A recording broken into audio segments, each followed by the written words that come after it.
Coming up, I'll reveal how the Democrats are attempting to recruit federal judges to protect the corruption lobby that routinely steals from the American taxpayer. And author and cultural commentator Larry Taunton joins me.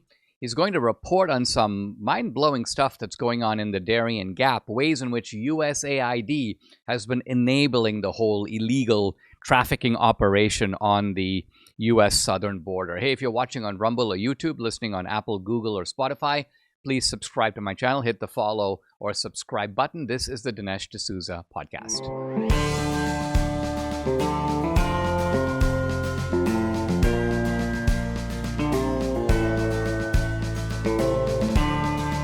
America needs this voice.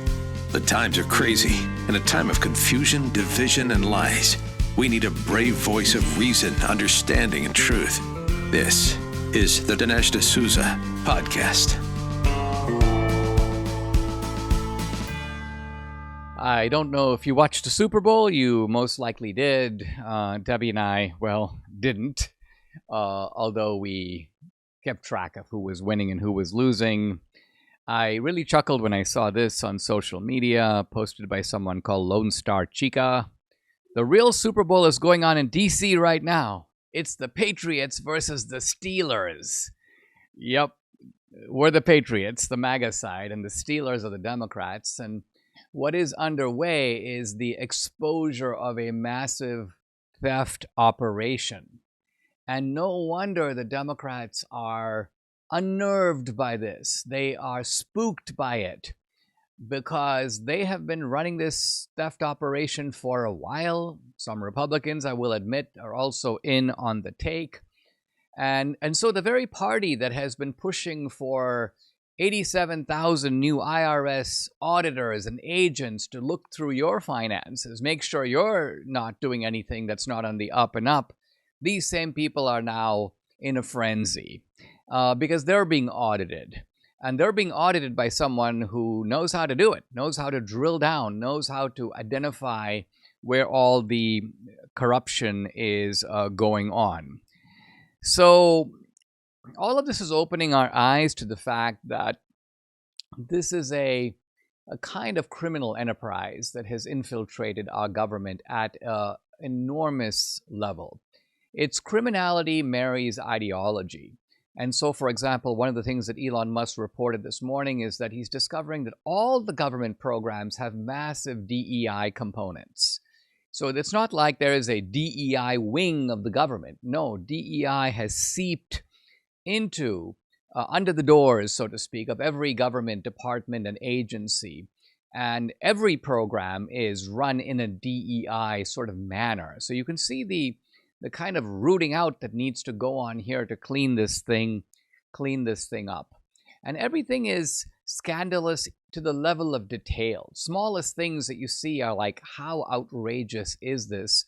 And how obvious it is that nobody could normally get away with this. So here's a small example. This is Musk. Just learned that the Social Security database is not deduplicated, meaning you can have the same Social Security number many times over, which enables massive fraud. Think about this. They don't even bother to run a program pulling duplicate numbers. Because think about it, if you have the same number that appears 5 times, they're going to be sending out 5 checks. And the people who run the Social Security agency and the Democrats in general don't care. Why? Because it's not their money. So they allow this kind of stuff to go on. 12 people, I believe, have been found who are receiving Social Security checks even though they are 150 years old. Now, think about that for a moment. It seems insane, right? I mean, obviously, they're not alive. If somebody is 150 years old, let's remember the Social Security law was passed in 1935. You would have to be born in 1875 to be 150 years old right now. That means you were about 60 years old when the Social Security law was passed. You started getting it, but guess what? Now, all these years later, 90 years later, you're still getting it, or you're not getting it. Somebody else is cashing the checks. But this is the point. This is the kind of fraud that goes on. and nobody bothers to correct it, at least until now. Here's something else that has been a puzzle for a long time, and a puzzle for me, and indeed for many others. How do these government officials, some of them elected, some of them unelected, they get salaries of $180,000, $200,000 a year, and when you look at their net worth, it's $35 million or $17 million, and you think there's no way to get there on a government salary, right? Just do the math. You make $150 a year, $170. You pay 35% of that in taxes, so you clear $120. You pay rent, you pay car, you pay for your mortgage. Your kids have a college fund. How much can you possibly save per year? And there's just no way to get to those numbers at all. There has to be another way that these people are on the take. Now, in some cases, there is an explanation. Okay, Nancy Pelosi's husband is an investment banker. The money's coming from there. But in other cases, there's just no explanation whatsoever. Here's Samantha Powers. She's the head of the USAID, recently fired by Trump. Evidently, she earns $180,000 a year. But her net worth has gone up from $6.7 million. Let's leave aside how we got to the 6.7, but let's say she inherited it, to $30 million. Now, again, how is that possible? How do you get to $30 million on a $180,000 salary? Well, the answer is now being supplied by Elon Musk. And the answer is you do it through an elaborate racket that you create through NGOs, non-governmental organizations. Here's the point. The government has strict limits on how much you can get paid, but the NGOs don't. So let's say, for example, you're Mr. X, you're working in the government. Your wife starts an NGO, and she is paid $800,000 a year. And USAID or some government agency funnels this money to her. Once the money goes outside the government, and think about it, think about the misnomer of the very concept of NGO, right? What is NGO? A non-governmental organization. So what would you call a government-funded NGO? It's a contradiction in terms. It's an oxymoron. It's a joke. But this is the workaround. This is the way that the government has figured out, or the bureaucrats in the government, how to use the ladder of politics to get rich, and more importantly, to steal from you, because that's what this is. This is a larceny operation. And so I tweeted this out. Thanks to Elon Musk and Doge, we can now answer the question, how do elected officials and bureaucrats making $200,000 a year accumulate multi-million-dollar fortunes? Answer, they're thieves who use covert schemes to loot the treasury and steal from the American taxpayer. So Elon Musk retweeted that yesterday. I was telling Debbie, what did I say, honey? It's 12 million views. So I appreciate Elon Musk helping me get the word out. Now, all of this is being busted, and if the bust is successful, then we're going to have a change in the way we do government. Because right now, everything that they tell you about government is a lie. People go into government for public service. This was the old JFK. And maybe when JFK said it, he was being sincere. But now people go into government not to do good, but to do well for themselves. They pretend to do good. They use the rhetoric of doing good. And in fact, when they defend their larceny schemes, they do it by saying, children will die, people will suffer, blah, blah, blah. The truth of it is they don't care about any of these people. These are the greediest, most selfish, most self-aggrandizing, laziest, most vicious people you will ever meet.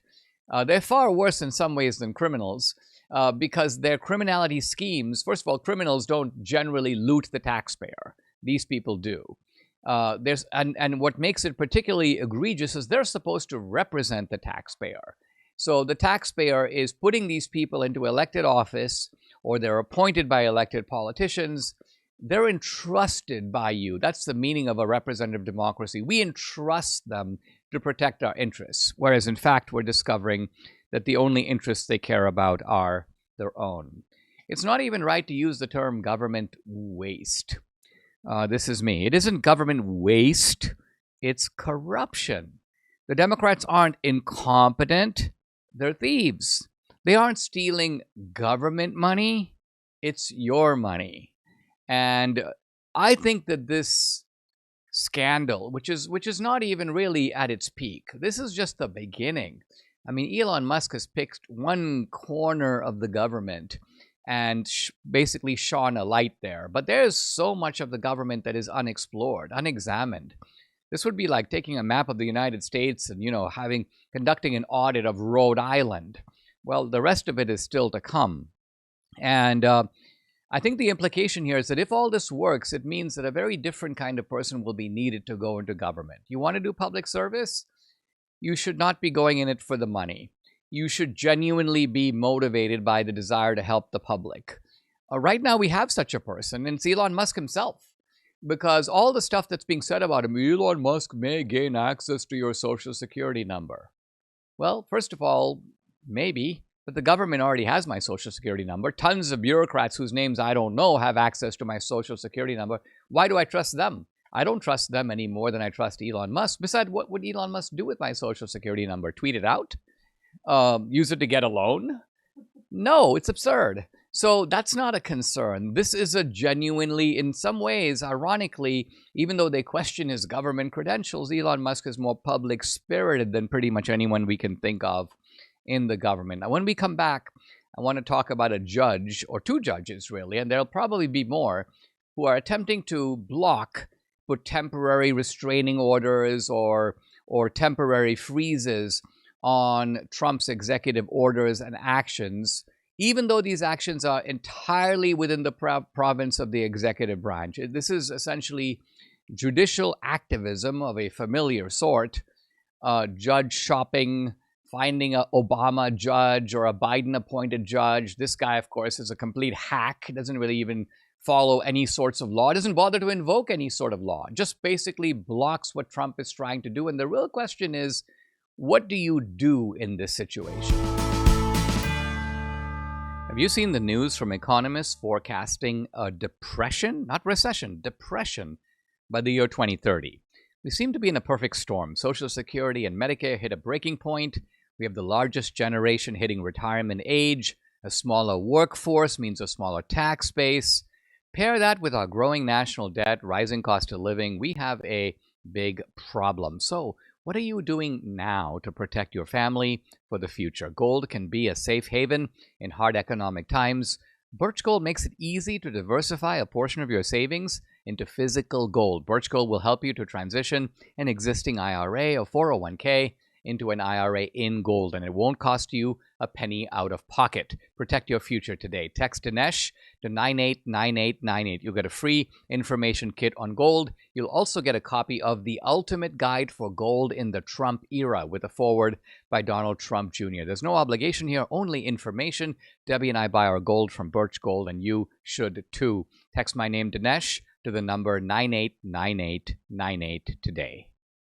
MyPillow is excited to announce they're having the first ever mega sale on overstock, clearance, and also brand new products. For example, you can save over 50% on this season's flannel sheets, queen size sheets, just $59.98, king size, just $69.98. They sell out fast every year, so be sure to order now. You can also save 30% on the brand new My Crosses. These are designed in the likeness of the one Mike has worn every day for over 20 years. They come in men's and women's styles. They're made right here in the USA.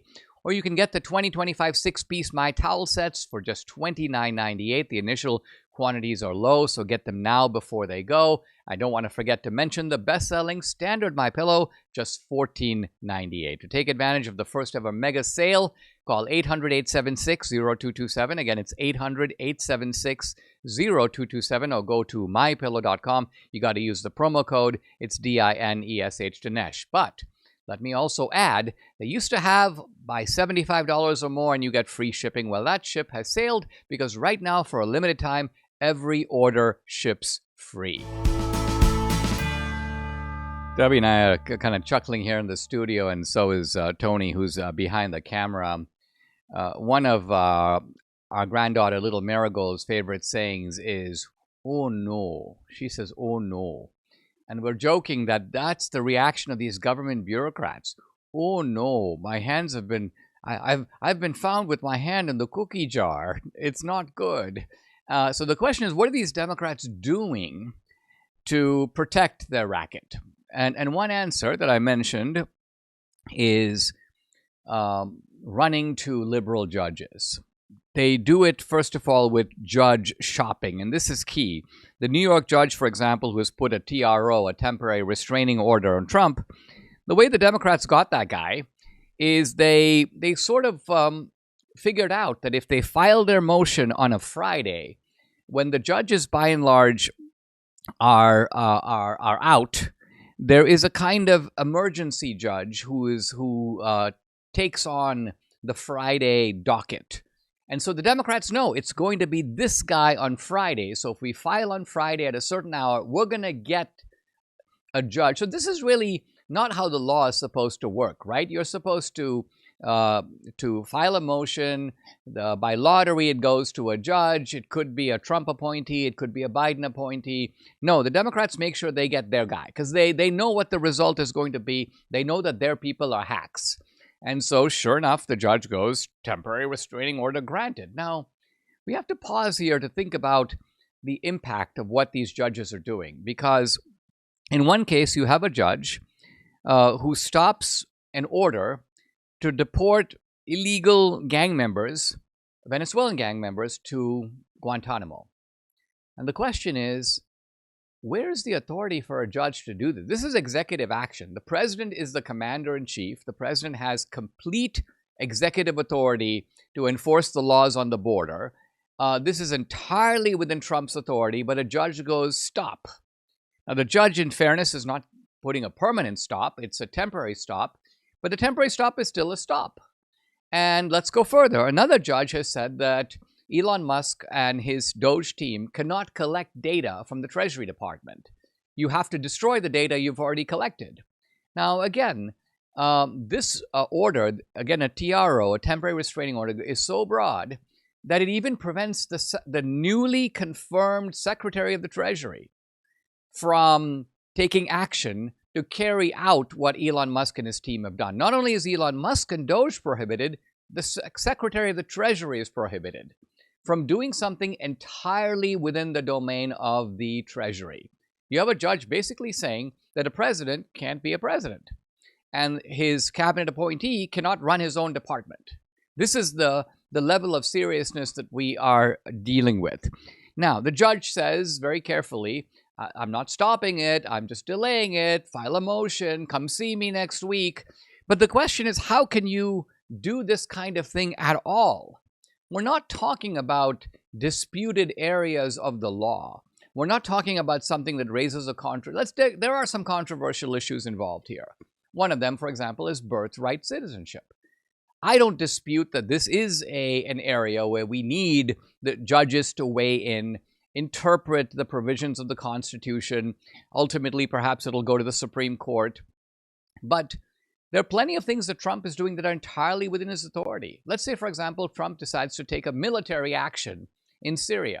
He's the commander-in-chief. He can do it. The Constitution could not be more clear. Imagine if a judge steps in and says, you can't do it.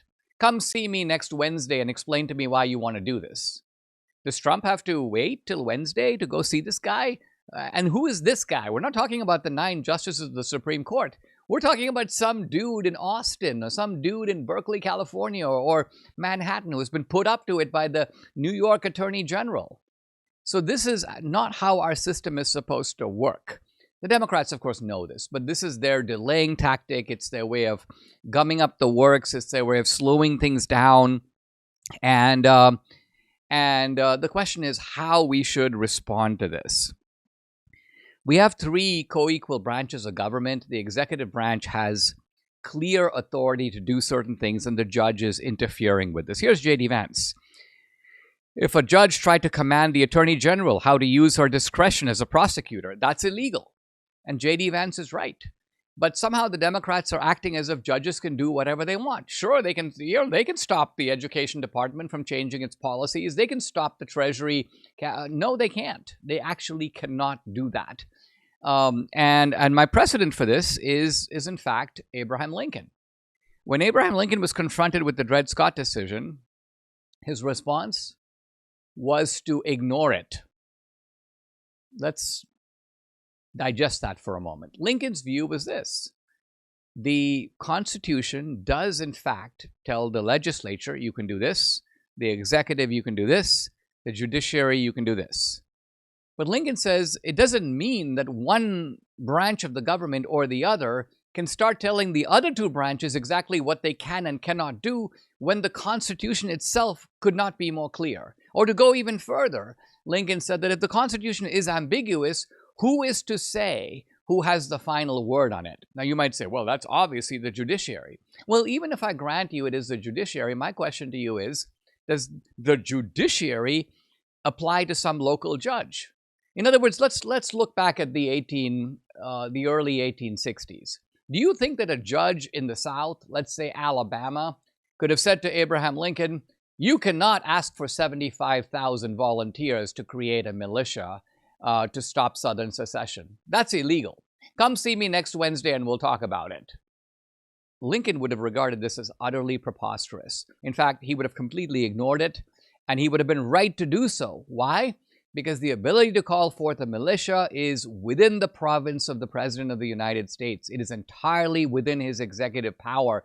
And the idea of submitting to some local Southern judge, obviously with a partisan agenda, is something that Lincoln would not even have entertained. And yet here we are, we're facing a similar situation. So what should Trump do? Well, should he appeal? Of course he should appeal. But the question I'm getting at is somewhat different. What should Trump do in the meantime, like now? And Trump himself was asked about this, like, what do you do when a judge does this? And Trump says correctly, when a president can't even look for fraud and waste and abuse, we don't have a country anymore. So Trump is really saying something somewhat similar to what Lincoln would have said around the time I described, which is that we are dealing with fundamental issues that have to do with having a country. Trump has said if you don't have a border, you don't have a country. If the government can't function, if he can't lead the executive branch, you don't really have a country. Now here's Pete Buttigieg this morning. In America, decisions about what is legal and illegal are made by courts of law, not, he's rebutting J.D. Vance, not by the vice president. Now this is Pete Buttigieg. There's a certain surface appeal to what he's saying. In America, decisions about what is legal and illegal are made by courts of law. But I want to submit that this is, in fact, utterly wrong. In America, decisions about what is legal and illegal are not made by courts of law. Who are they made by? Well, let's think back. Who in a democracy makes laws? Congress. The legislature. Congress decides what is lawful, which is another word for legal, or unlawful, which is another word for illegal. And so the difference, the decisions about what is legal and what is illegal are made entirely by Congress. So then what is the job of the court? Well, the job of the court is merely to take what Congress decides or what the president does in his enforcement or executive capacity and see if there is something in the Constitution that says you can't do it.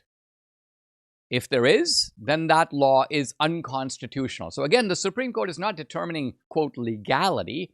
It's determining the compatibility between a law or an action and the Constitution itself. That is a power that is, in fact, assigned to the court. So the problem we have is that a local judge can say something is lawful, but it doesn't mean it is. They can say something is unconstitutional, but it doesn't mean it is. Ultimately, the Supreme Court will have to decide. I suspect that what the Trump people will need to do, if they don't get some immediate resolution on this, is make an emergency petition to the Supreme Court, have the Supreme Court step in and slap this down once and for all. So Trump has nothing to worry about in terms of the ultimate vindication of his position. This is just a very predictable tactic. It's the gangsters in desperation mode, using the law and using their buddies in the judiciary and handpicking the judges that they want to deliver the outcome that they want to protect the regime, to protect the corrupt system that they have taken, I wouldn't even say years, decades to set up, and that is now in danger of being dismantled. Hey guys, tons of stuff going on. I'd like to invite you to check out my Locals channel and consider becoming an annual subscriber. I post a bunch of exclusive content there, including content that's censored on other social media platforms.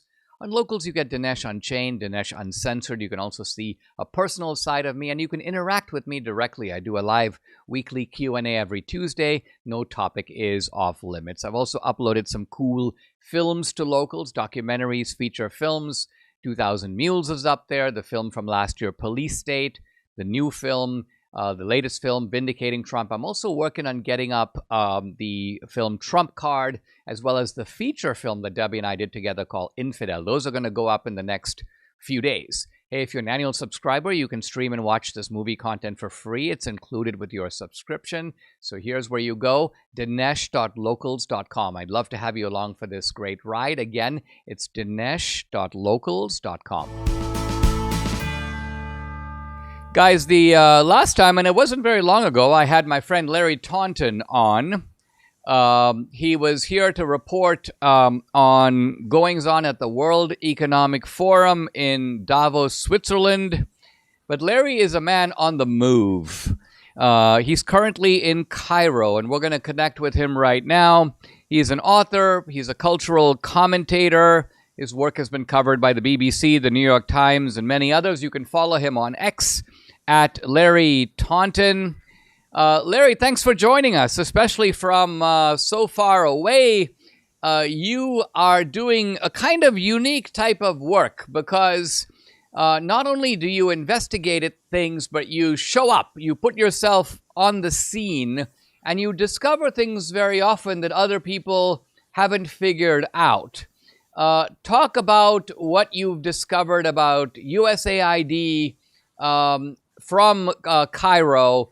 And then a little bit later, we want to do a second segment with you and talk about some of your findings about the border. But let's start with Cairo and USAID. What have you found out, and how did you come to find this out? Well, first of all, Dinesh, it's good to be with you. All of this is connected. Part of what I try to do in my work, Dinesh, is on the one hand, I'm looking at the level of ideas, the level of policy, and then I'm going downstream to see how those policies are affecting ordinary people. And that usually is most profoundly felt in the third world. So as you rightly point out, I was at the World Economic Forum, and these are people, again, Ursula von der Leyen, she shows up in an Audi A8 and 12-valve, 585 horsepower, 11 mile per gallon, a beast. But then she lectures the rest of us on how we need to watch our carbon footprint. And that really, to me, sort of encapsulates who these people are, because they insulate themselves from these policies and they're not affected. Well, one of these issues, of course, deals with the corruption of USAID. And when all of this first hit the headlines last week, when Doge, Musk, Trump were talking about the corruption of USAID, I said, hey, guys, I have been telling you this for quite a while, and you're seeing only the part of the iceberg that is above the water. That is to say, they were chiefly focused on how USAID was funding anti-American, anti-Trump propaganda, around the world. But I showed them, and ultimately the President of the United States, how USAID has been funding the invasion of America. And I'm kind of maybe going in slightly different order than you wanted to go, Dinesh. But I had seen throughout South America that USAID, what to me is quite of astonishing, Dinesh, is that they didn't do it secretly. They were arrogant enough to put their logo on any number of things. And so, for instance, I was following migrants from the Venezuelan border, and I would say not a majority, but a plurality of South American migrants are Venezuelan, who are making their way across Colombia, through the Darien Gap, Panama, and then north to Mexico, where they board the train La Bestia, the Beast, also known as the Train of Death, a freight train that they ride the 600 miles north to the North American border. And I was following them all along the way. Well, what you discovered was that, and I heard you in the earlier segment talking about NGOs. USAID was using a series of NGOs, 25 NGOs, to do what Congress would not do, which is to say, enact an aggressively anti-American policy, an invasion of our country. And the primary NGO that they used, again, their logo prominent everywhere, is the UN organization IOM, International Organization for Migration, sometimes shown as OIM, Organization for International Migration. So I would wander in, Dinesh, to say a migration office in Colombia, where I was told by the head of that office, and by the way, with the logos of USAID and OIM, and USAID gives hundreds of millions to OIM, where I was told by the head of that office that they were loading these migrants, they were instructed to do so by the United States government,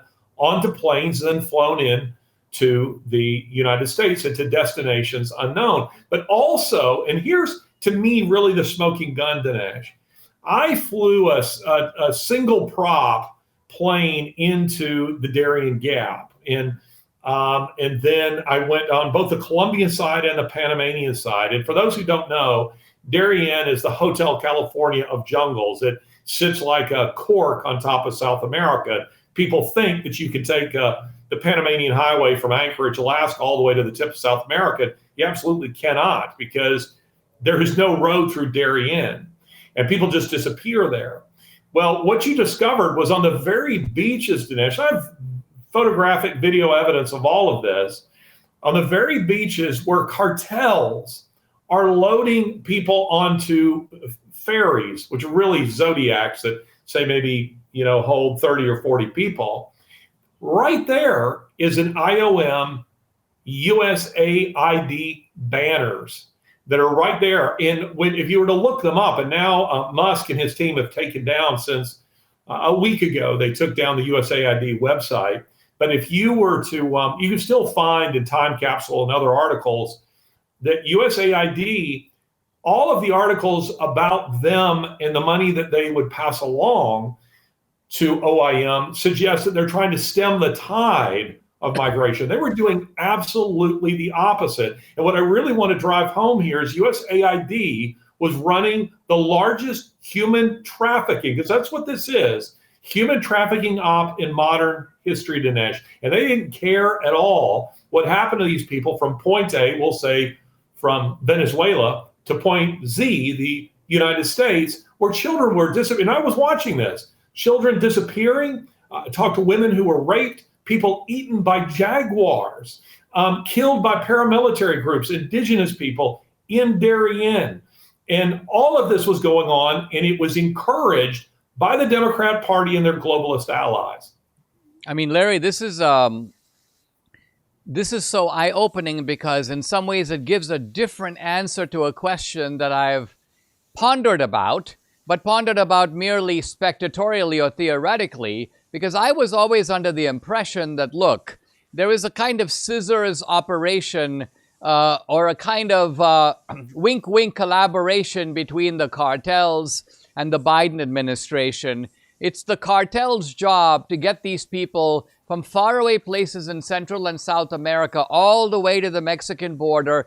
But I thought somebody else was paying for all that and was doing that for their own purposes. And then the Biden people were just waving them in also for their own purposes, so that this was a case where you had two groups, the Biden administration, the cartels. They have different motives. The cartels are out for money. The Biden people are out for long-term voters in the United States, and they're kind of working in tandem. What you're saying is something even more shocking than that, which is that a big arm of the U.S. government, USAID, has been bankrolling this human trafficking operation on the other side of the border. Now, presumably they can't do it directly, so what do? They identify these large NGOs. The NGOs go, we'll do it.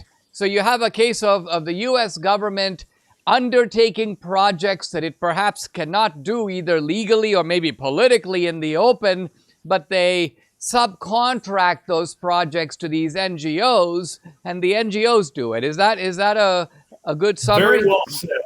Yes, very well said, Dinesh. And they're doing it. Listen, I've made since 2019, I've made about 12 to 15 trips to South and Central America. I mean, I have gone into cartel country. I've gone into Darien, both sides. I've engaged with Centerfront, the Panamanian Border Patrol, which are nothing like our Border Patrol. They're more like special forces. And these were people who were telling me, and I could show you photographic evidence of this. It's quite shocking.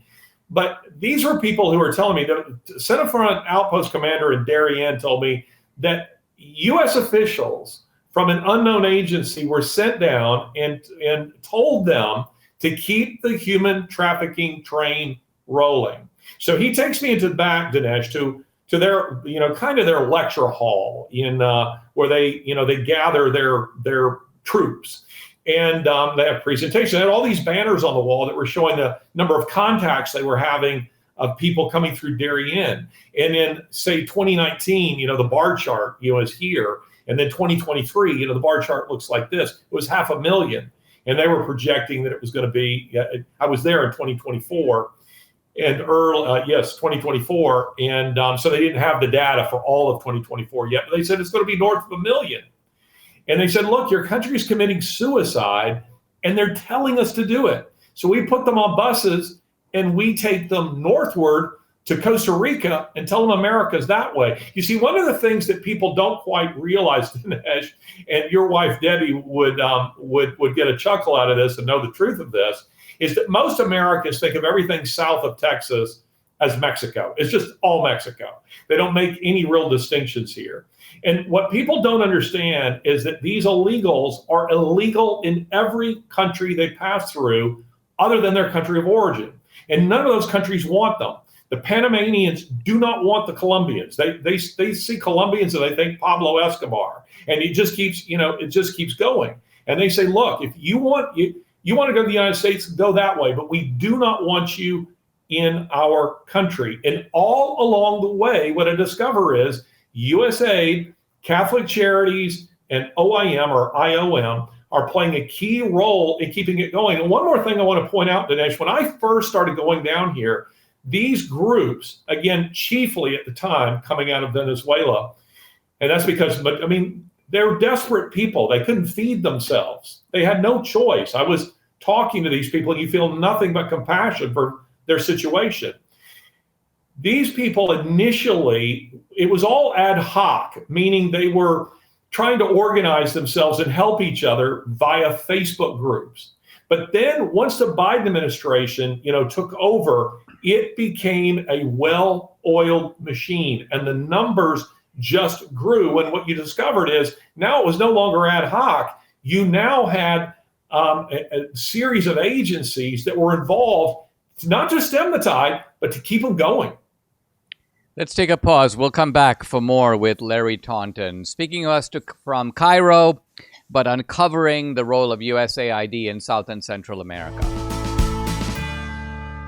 Guys, I'm back with my friend, the one and only Larry Taunton. He's giving us the scoop on the role of USAID in not just facilitating, but really providing the support, the transmission belt for human trafficking from the deep jungles of Central and South America all the way to the U.S. border.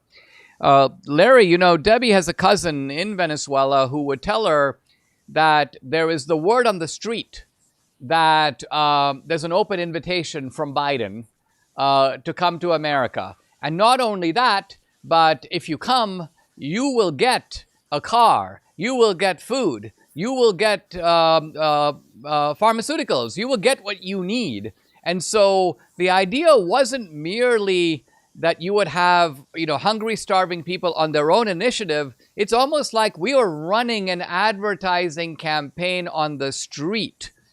I would not be surprised, given everything you're just telling me, that not only is USAID catering to a demand in Central and South America, it is working to create that demand in the first place. That is 100% true.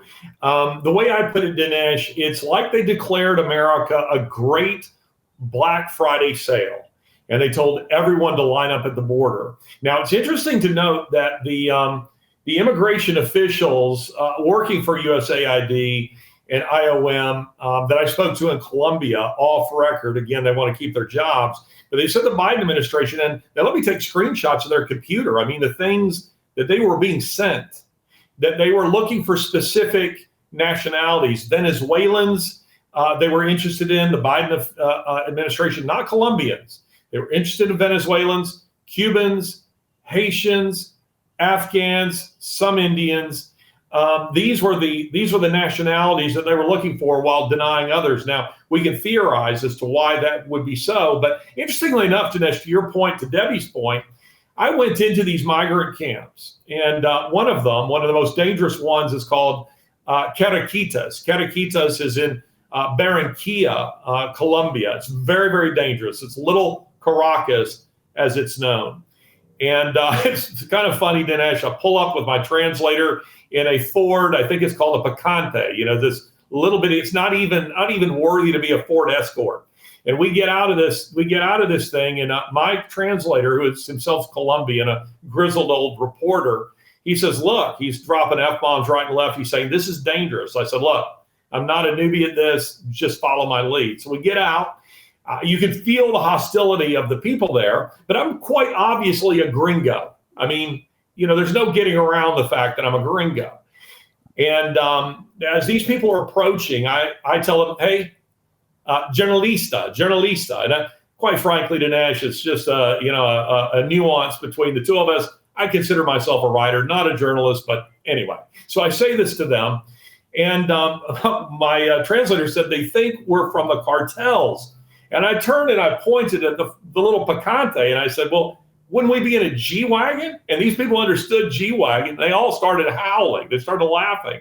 And so I started talking to them. I said, look, if I'm cartel, I'm not good at my job. I mean, clearly. You're a very low-level, recently recruited, 3 days old cartel guy. Okay, go on. Yes, they decided to start, recruiting senior citizens in the cartels. But anyway, I started talking to them, and I said, look, I just want to hear your stories. How did you get here?